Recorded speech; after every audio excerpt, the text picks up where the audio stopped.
ನಮಸ್ಕಾರ. ವೃಶ್ಚಿಕ ರಾಶಿಯವರಿಗೆ 2026 ಹೇಗಿರಲಿದೆ ಅನ್ನೋದ್ರ ಬಗ್ಗೆ ಇವತ್ತು ನೋಡೋಣ. ಇದನ್ನ ಕೇವಲ ಒಂದು ವರ್ಷದ ಭವಿಷ್ಯ ಅಂತ ಅಂದುಕೊಳ್ಬೇಡಿ. ಇದು ನಿಮ್ಮ ಜೀವನದ ಒಂದು ದೊಡ್ಡ ಕತೆ, ಒಂದು ನಿರ್ಣಾಯಕ ತಿರುವು. ಗ್ರಹಗಳು ಒಂದು ಸ್ಪಷ್ಟವಾದ ಸಿಗ್ನಲ್ ಕೊಡ್ತಾ ಇವೆ. ಆ ಸಿಗ್ನಲ್ ಏನು ಅನ್ನೋದನ್ನ ಈ ವಿಶ್ಲೇಷಣೆಯಲ್ಲಿ ಒಟ್ಟಿಗೆ ಅರ್ಥ ಮಾಡಿಕೊಳ್ಳೋಣ. ಈ ಮಾತು ಬಹುಶಃ ವೃಶ್ಚಿಕ ರಾಶಿಯವರಿಗೆ ಕಳೆದ 30 ತಿಂಗಳುಗಳಿಂದ ಅನುಭವಕ್ಕೆ ಬಂದಿರೋ ಸತ್ಯ ಅಲ್ವಾ? ಶನಿಯ ಕಾಟ, ಒಂದ್ರ ಮೇಲೊಂದು ಹೋರಾಟಗಳು ನಿಜವಾಗ್ಲೂ ಪರೀಕ್ಷೆ ಮಾಡ್ಬಿಟ್ಟಿದೆ. ಹೊರಗಡೆಗೆ ಎಲ್ಲರ ಜೊತೆ ನಗುತ್ತಾ ಶಾಂತವಾಗಿದ್ರು, ಒಳಗಡೆ ಒಂದು ಜ್ವಾಲಾಮುಖಿಯನ್ನೇ ಹೊತ್ಕೊಂಡು ಓಡಾಡಿದ್ದಾಗಿದೆ.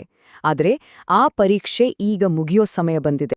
ನೋಡಿ, 2026 ಅನ್ನೋದು ಮತ್ತೊಂದು ಕ್ಯಾಲೆಂಡರ್ ವರ್ಷ ಅಲ್ಲ, ಇದೊಂದು ಕಾರ್ಮಿಕ ತಿರುವು. ಅಂದ್ರೆ ಕಳೆದ 10 ವರ್ಷಗಳಲ್ಲಿ ಪಟ್ಟಿರೋ ಕಷ್ಟ, ಮಾಡಿರೋ ಹೋರಾಟ ಇದೆಯಲ್ಲ, ಅದಕ್ಕೆ ಬಡ್ಡಿ ಸಮೇತ ವಾಪಸ್ ಸಿಗೋ ವರ್ಷ ಇದು. ಆದ್ರೆ ಸುಮ್ನೆ ಕೂತ್ರೆ ಸಿಗಲ್ಲ. ಈ ಪ್ರತಿಫಲವನ್ನ ಪಡೆಯೋಕೆ ಒಂದು ಪಕ್ಕಾ ಸ್ಟ್ರಾಟಜಿ ಬೇಕು. ಹಾಗಾದ್ರೆ ಆ ಸ್ಟ್ರಾಟಜಿ ಏನು ಅಂತ ವಿವರವಾಗಿ ನೋಡೋಣ ಬನ್ನಿ. ಈ 12 ತಿಂಗಳಲ್ಲಿ ಯಾವಾಗ ಗಾಡಿಯ ಸ್ಪೀಡ್ ಜಾಸ್ತಿ ಮಾಡ್ಬೇಕು, ಯಾವಾಗ ಬ್ರೇಕ್ ಹಾಕಿ ಸುಮ್ಮನಿರ್ಬೇಕು ಅನ್ನೋದನ್ನ ಸ್ಪಷ್ಟವಾಗಿ ತಿಳ್ಕೊಳ್ಳೋಣ. ಬ್ರಹ್ಮಾಂಡದ ಈ ಆಟವನ್ನ ನಮಗ ಬೇಕಾದ ಹಾಗೆ ಆಡೋಣ. ವರ್ಷದ ಮೊದಲ 5 ತಿಂಗಳುಗಳು ಒಂದು ದೊಡ್ಡ ಗೆಲುವಿಗಿಂತ ಮುಂಚೆ ಬರುವ ಫೈನಲ್ ಎಕ್ಸಾಮ್ ಇದ್ದ ಹಾಗೆ. ಈ ಪರೀಕ್ಷೆಗಳನ್ನ ಹೇಗೆ ಪಾಸ್ ಮಾಡ್ತೀರೋ ಅದರ ಮೇಲೆ ವರ್ಷದ ಉಳಿದ ಭಾಗ ನಿಂತಿದೆ. ಜನವರಿಯಲ್ಲಿ ಗಾಡಿ ಸ್ವಲ್ಪ ನಿಧಾನವಾಗಿ ಸ್ಟಾರ್ಟ್ ಆಗತ್ತೆ, ಆದ್ರೂ ಎಲ್ಲೂ ಇಟ್ಟಿದ್ದ ಹಣ ಕೈಗ್ ಬರುತ್ತೆ. ಆದ್ರೆ ಫೆಬ್ರವರಿಯಲ್ಲಿ ಒಂದು ವಾರ್ನಿಂಗ್ ಇದೆ. ರಾಹುವಿನ ಪ್ರಭಾವದಿಂದಾಗಿ ಕುಟುಂಬದಲ್ಲಿ ಮತ್ತು ತಾಯಿಯ ಆರೋಗ್ಯದ ಬಗ್ಗೆ ಹೆಚ್ಚು ಜಾಗ್ರತೆ ವಹಿಸಬೇಕು. ಮಾರ್ಚ್ನಿಂದ ಪರಿಸ್ಥಿತಿ ಸ್ವಲ್ಪ ಸುಧಾರಿಸ್ತೆ, ಆದ್ರೆ ಏಪ್ರಿಲ್ ತಿಂಗಳು ಒಂದು ದೊಡ್ಡ ಸವಾಲನ್ನೇ ತರುತ್ತೆ. ಮೇ ತಿಂಗಳಲ್ಲಿ ಮನಸ್ಸು ಸ್ವಲ್ಪ ಗೊಂದಲದಲ್ಲಿದ್ರೂ ಒಂದು ಒಳ್ಳೆಯ ಯೋಗ ಇದೆ, ಶತ್ರುಹಂತೆ ಯೋಗ ಅಂತ. ಅಂದ್ರೆ ನಿಮ್ಮ ಶತ್ರುಗಳು ಏನೇ ಮಾಡಿದ್ರೂ ಅವರೇ ನಾಶವಾಗ್ತಾರೆ, ನಿಮ್ಗೇನು ಮಾಡಲು ಆಗೋದಿಲ್ಲ. ಈಗ ಒಂದು ಬಹಳ ಮುಖ್ಯವಾದ ಎಚ್ಚರಿಕೆಯನ್ನ ಗಮನವಿಟ್ಟು ಕೇಳಿ. ಏಪ್ರಿಲ್ ತಿಂಗಳ ಥೀಮ್ ಒಂದೇ ಒಂದು ಪದ: ನಂಬಿಕೆ ದ್ರೋಹ. ನಿಮ್ಮ ರಹಸ್ಯಗಳು ಹೊರಗೆ ಹೋಗಬಹುದು. ಆಶ್ಚರ್ಯ ಅಂದ್ರೆ ಇದನ್ನ ಮಾಡೋದು ಬೇರೆ ಯಾರೂ ಅಲ್ಲ, ನಿಮ್ಮ ಅತ್ಯಂತ ಹತ್ತಿರದವರೇ ಆಗಿರಬಹುದು. ಬಿಸ್ನೆಸ್ ಪಾರ್ಟ್ನರ್ಸ್, ಸ್ನೇಹಿತರು, ಯಾರೇ ಆಗಿರಲಿ ಬೆನ್ನಿಗೆ ಚೂರಿ ಹಾಕುವ ಸಾಧ್ಯತೆ ಇದೆ.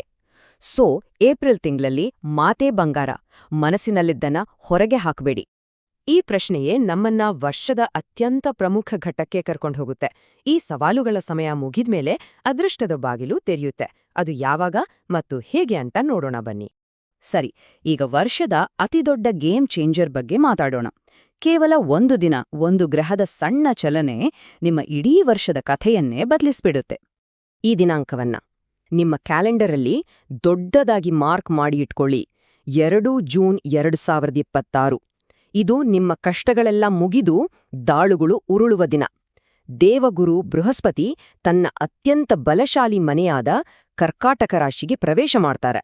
ಇಲ್ಲಿಂದ ಎಲ್ಲವೂ ಬದಲಾಗುತ್ತೆ. ಜ್ಯೋತಿಷ್ಯದಲ್ಲಿ ಇದಕ್ಕೊಂದು ಅದ್ಭುತವಾದ ಹೆಸರಿದೆ. ದೇವಗುರು ಬೃಹಸ್ಪತಿ ನಿಮ್ಮ ಭಾಗ್ಯಸ್ಥಾನ ಅಂದ್ರೆ 9ನೇ ಮನೆಯಲ್ಲಿ ಬಂದು ಕೂರ್ತಾರೆ.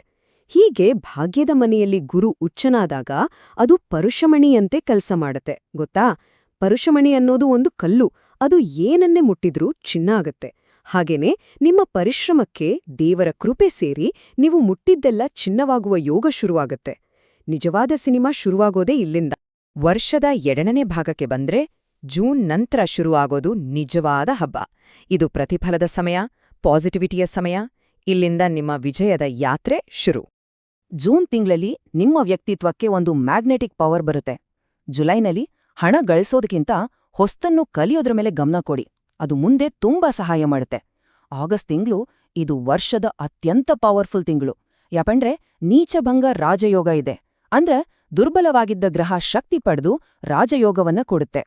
ಸೆಪ್ಟೆಂಬರ್ನಲ್ಲಿ ಎಲ್ಲೋ ಸಿಕ್ಕಾಕೊಂಡಿದ್ದ ಹಣವನ್ನು ವಾಪಸ್ ಪಡೆಯೋಕೆ ಪ್ರಯತ್ನ ಮಾಡಿ.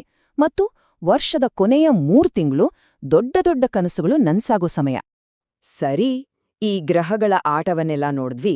ಈಗ ಇದನ್ನ ನಮ್ಗೆ ಅನುಕೂಲ ಆಗೋ ಹಾಗೆ ಬಳಸ್ಕೊಳ್ಳೋದು ಹೇಗೆ? ಜೀವನದ ಪ್ರಮುಖ ಕ್ಷೇತ್ರಗಳಿಗೆ ಅಂದ್ರೆ ಹಣಕಾಸು, ಸಂಬಂಧಗಳು ಮತ್ತು ಖಾಸವಾಗಿ ಗೃಹಿಣಿಯರಿಗಾಗಿ ಇಲ್ಲಿದೆ ಕೆಲವು ಸ್ಪೆಷಲ್ ಟಿಪ್ಸ್. 2026ರಲ್ಲಿ ಹಣಕಾಸಿನ ವಿಚಾರದಲ್ಲಿ ಒಂದೇ ಒಂದು ಗೋಲ್ಡನ್ ರೂಲ್, ಅದನ್ನ ಚೆನ್ನಾಗಿ ನೆನ್ಪಿಟ್ಕೊಳ್ಳಿ. ಹಣ ನೀರಿನ ಹಾಗೆ ಬರುತ್ತೆ, ಆದರೆ ಅಷ್ಟೇ ವೇಗವಾಗಿ ಖರ್ಚಾಗಿ ಹೋಗುತ್ತೆ. ಹಾಗಾಗಿ ಬ್ಯಾಂಕ್ ಅಕೌಂಟ್ನಲ್ಲಿ ಹಣವನ್ನ ಇಡಲೇಬೇಡಿ. ಬಂದ ತಕ್ಷಣ ಅದನ್ನ ಚಿನ್ನ, ಭೂಮಿ ಅಥವಾ ಒಳ್ಳೆ ಸ್ಟಾಕ್ಸ್ಗಳ ಮೇಲೆ ಹೂಡಿಕೆ ಮಾಡಿ. ಲಿಕ್ವಿಡ್ ಕ್ಯಾಶ್ ಕೈಯಲ್ಲಿ ಇರಬಾರ್ದು ಅಷ್ಟೇ. ಇದು ತುಂಬಾ ಸೆನ್ಸಿಟಿವ್ ವಿಷಯ. ಈ ವರ್ಷ ನಿಮ್ಮ ಮಾತುಗಳೇ ನಿಮ್ಮ ಸಂಬಂಧಗಳ ಭವಿಷ್ಯವನ್ನ ನಿರ್ಧರಿಸುತ್ತೆ. ಕೋಪದಲ್ಲಿ ಆಡೋ ಒಂದೇ ಒಂದು ಕಹಿ ಮಾತು ವರ್ಷಗಳ ಹಳೆಯ ಸಂಬಂಧವನ್ನ ಮುರಿದು ಹಾಕಬಹುದು. ವಿಶೇಷವಾಗಿ ಆ ಏಪ್ರಿಲ್ ಮತ್ತು ಮೇ ತಿಂಗಳ ಬಿರುಗಾಳಿಯನ್ನ ತಾಳ್ಮೆಯಿಂದ ದಾಟಿದ್ರೆ ಸಾಕು, ಆಮೇಲೆ ಸಿಗೋದು ಒಂದು ಆತ್ಮೀಯ ಸೋಲ್ಮೇಟ್ ತರಹದ ಸಂಬಂಧ. ವೃಶ್ಚಿಕ ರಾಶಿಯ ಗೃಹಿಣಿಯರಿಗೆ ಈ ವರ್ಷ ಒಂದು ರೀತಿ ಸವಾಲು, ಇನ್ನೊಂದು ರೀತಿ ಅದ್ಭುತ. ಫೆಬ್ರವರಿಯಿಂದ ಮೇವರೆಗೆ ಮನೆಯಲ್ಲಿ ನನಗೆ ಯಾರೂ ಬೆಲೆನೇ ಕೊಡ್ತಿಲ್ಲ ಅಂತ ಅನ್ನಿಸ್ಬೋದು. ಅದು ರಾಹು ಸೃಷ್ಟಿಸೋ ಭ್ರಮೆ ಅಷ್ಟೆ, ತಲೆ ಕೆಡಿಸ್ಕೊಳ್ಬೇಡಿ. ಇನ್ನೊಂದು ಅತ್ಯಂತ ಮುಖ್ಯವಾದ ಎಚ್ಚರಿಕೆ: ನಿಮ್ಮ ಉಳಿತಾಯದ ಹಣವನ್ನ ಯಾರಿಗೂ ಸಾಲ ಕೊಡೋಕೆ ಹೋಗ್ಬೇಡಿ. ಹಣನೂ ಹೋಗುತ್ತೆ, ಸಂಬಂಧನೂ ಹಾಳಾಗುತ್ತೆ. ಜೊತೆಗೆ ಮನೆ ರಿಪೇರಿ ಮಾಡಿಸೋಕೆ ಅಥವಾ ಹವ್ಯಾಸವನ್ನೇ ಒಂದು ಬಿಸ್ನೆಸ್ ಆಗಿ ಮಾಡೋಕೆ ಇದು ಬೆಸ್ಟ್ ಟೈಮ್. ಸಮಸ್ಯೆ ಇದೆ ಅಂದ್ಮೇಲೆ ಪರಿಹಾರನೂ ಇದ್ದೇ ಇರುತ್ತೆ ಅಲ್ವಾ? ಈ ವರ್ಷದ ನೆಗೆಟಿವ್ ಎನರ್ಜಿಗಳಿಂದ ನಮ್ಮನ್ನ ನಾವು ಕಾಪಾಡ್ಕೊಳ್ಳೋಕೆ ಕೆಲವು ಸರಳ ಪರಿಹಾರಗಳಿವೆ. ಇವು ಒಂದು ಕಾಸ್ಮಿಕ್ ಶೀಲ್ಡ್ ಅಂದ್ರೆ ಗುರಾಣಿಯಂತೆ ಕೆಲಸ ಮಾಡ್ತವೆ. ಇಲ್ಲಿರೋ ಪ್ರತಿಯೊಂದು ಪರಿಹಾರವೂ ತುಂಬಾ ಸಿಂಪಲ್. ಮನಸ್ಸಿಲಿರೋ ಕೋಪ, ಹತಾಶೆಯನ್ನ ಒಂದು ಪೇಪರ್ ಮೇಲೆ ಬರೆದು ಸುಟ್ಟು ಹಾಕಿಬಿಡಿ, ಆರಾಮನ್ಸುತ್ತೆ. ಕೋಪವನ್ನ ಕಂಟ್ರೋಲ್ ಮಾಡೋಕೆ ದಾನ ಮಾಡಿ. ಹನುಮಂತನ ಪೂಜೆ ಅದ್ಭುತವಾದ ರಕ್ಷಣೆಯನ್ನ ಕೊಡುತ್ತೆ. ಮತ್ತು ನಿಮ್ಮ ಪಾಸಿಟಿವ್ ಎನರ್ಜಿಯನ್ನ ಕಾಪಾಡ್ಕೊಳ್ಳೋಕೆ ಬೇರೆಯವರ ಮನೆಯಲ್ಲಿ ಉಪ್ಪು ತಿನ್ಬೇಡಿ. ಹಾಗಾದ್ರೆ ಈ ವರ್ಷದ ಕಥೆ ಸ್ಪಷ್ಟವಾಗಿದೆ ಅಲ್ವಾ? ಆರಂಭದ ಕೆಲವು ತಿಂಗಳ ಸವಾಲುಗಳು ಕೊನೆಯಲ್ಲಿ ಸಿಗುವ ದೊಡ್ಡ ಗೆಲುವಿಗಾಗಿ ನಿಮ್ಮನ್ನ ತಯಾರು ಮಾಡ್ತವೆ ಅಷ್ಟೆ.